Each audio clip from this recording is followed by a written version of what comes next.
Welcome to Midwest Whitetail. Today's the 27th of November, and I'm heading back to a redneck blind that I've got back along the line of cedar trees in front of me here.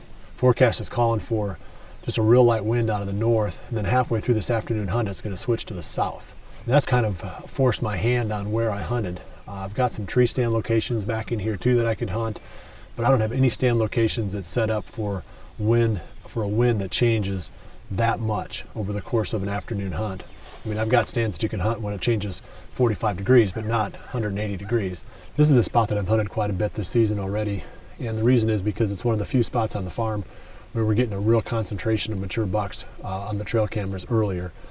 And I'm really counting on the fact that with the rut basically over, these bucks are going to be heading back to food again. A lot of times what you'll see is a lot more daylight activity right after the rut or at the tail end of the rut than what you see during the very middle of it. So that's what I'm counting on this evening, and looking forward to this afternoon hunt. It's really cool today. It's got a good crisp feel to it. It's been cool for a week now. And a lot of times when the temperatures are really low like they have been this year, record lows for November this past week, it gets the deer on their feet and thinking about food a lot earlier in the day than you would if it was warmer out.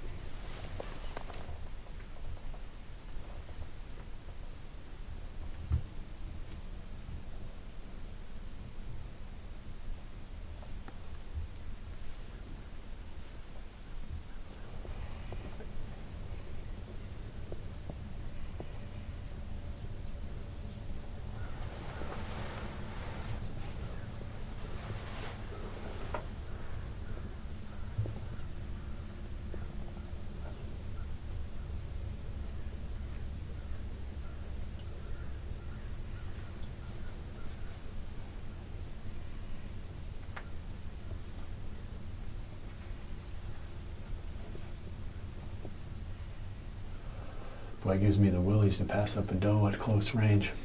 I don't do that very often, but our deer numbers are a little bit low in this area, and you know, it's just gonna have to hold off for one season at least on shooting these does. But I'm sure by next year, if she's still around, she's gonna be a live target.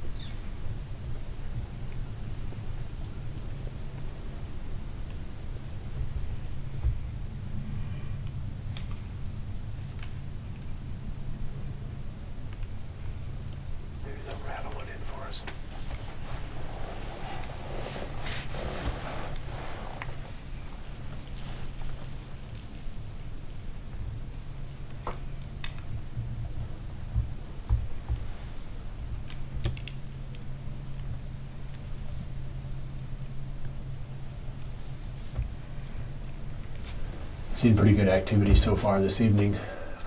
Had a doe and two fawns, and now these two little bucks are out here sparring. I'd kind of hoped at first when they started taking their antlers together that they were going to call in another buck, but might be too far past that phase of the rut when the bucks are responding to that, because definitely nothing's come in, and they've been out there clanking around for about 15 minutes now.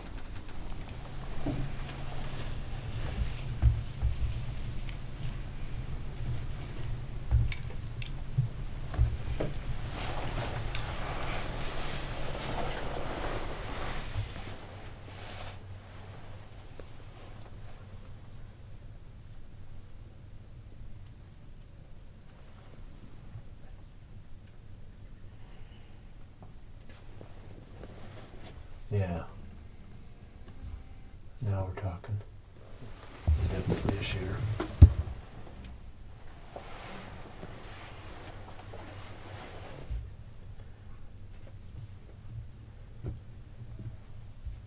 Definitely a shooter.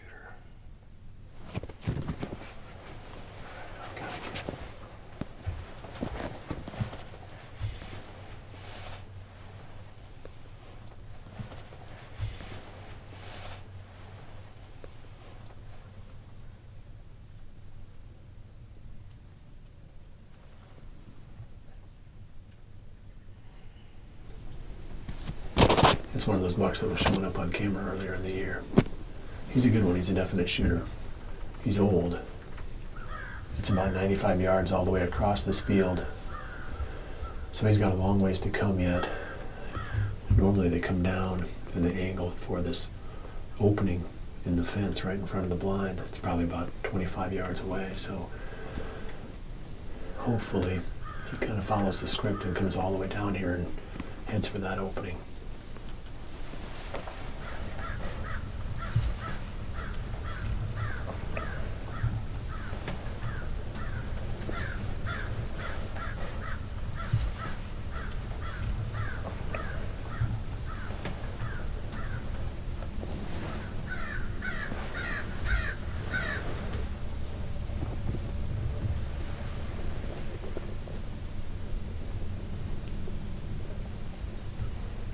Something got behind us, it looks like. Ah, dang it, I wonder if the wind is swirling. I think we're alright for now.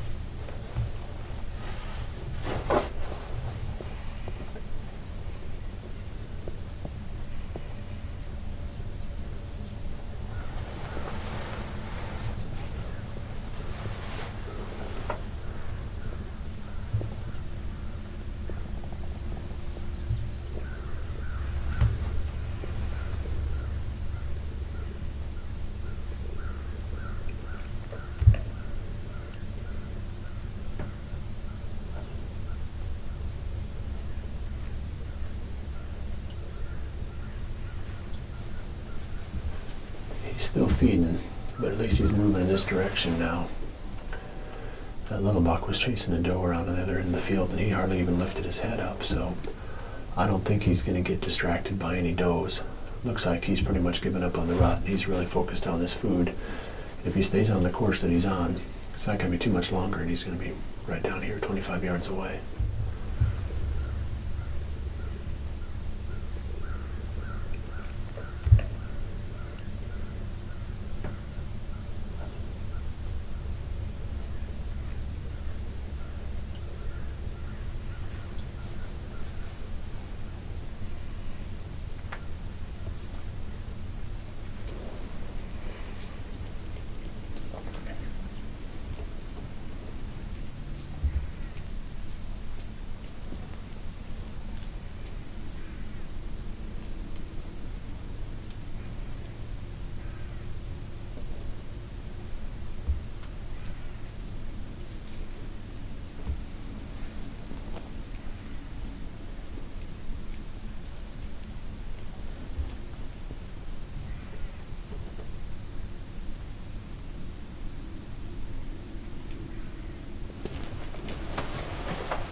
Oh.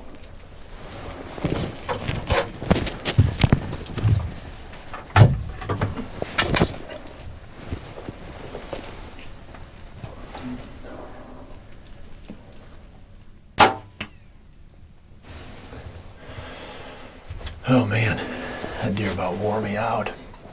I'm still shivering from the combination of the cold and the excitement of that deer coming all the way across that field.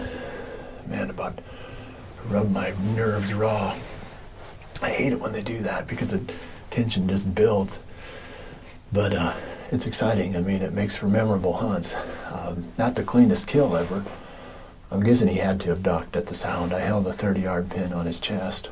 I thought with him feeding and, you know, seeming really relaxed that was the place to aim, but hit him in the spine. Well, I'm going to go down and get my hands on that buck. He's got a really neat, almost like a double beam. It'd be his left side there with that brow tine, almost its own little beam going up the back there. Pretty exciting. I'm going to go ahead and go down and take a closer look at him.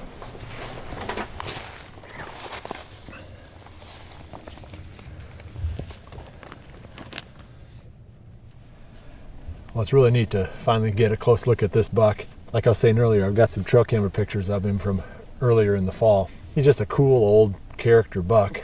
There was several of them that were coming out right in this area during the late summer, early fall that were all mature bucks. I've been talking about them all fall. Once again, the food really pays off right after the rut. This is a buck that was not paying any attention to that doe. He was here to feed. He was run down, I'm sure wore out from rutting. I didn't count the number of bean pods that he picked off, but it had to have been a couple hundred of them because he was just pounding those beans, just clip, clip, clip, clip, clip.